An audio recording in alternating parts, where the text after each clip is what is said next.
The Baltic Assembly is a regional organization that brings together parliamentarians from Estonia, Latvia, and Lithuania to promote cooperation and dialogue among the three Baltic states.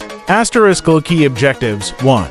Regional cooperation. The Baltic Assembly aims to strengthen cooperation among the Baltic states in areas such as politics, economy, culture, and security. 2. European integration. The organization supports the integration of the Baltic states into the European Union and promotes EU policies in the region. 3. Security and defense. The Baltic Assembly addresses security and defense issues, including NATO cooperation and regional security challenges. Activities: 1.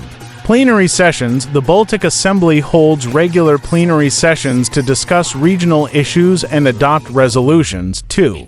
Committee work. The organization has various committees that focus on specific areas, such as economic affairs, culture, and security. 3.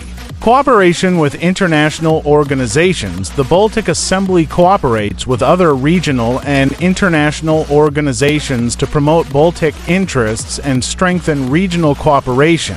The Baltic Assembly plays an important role in promoting regional cooperation and dialogue among the Baltic states, and its work contributes to the stability and development of the region.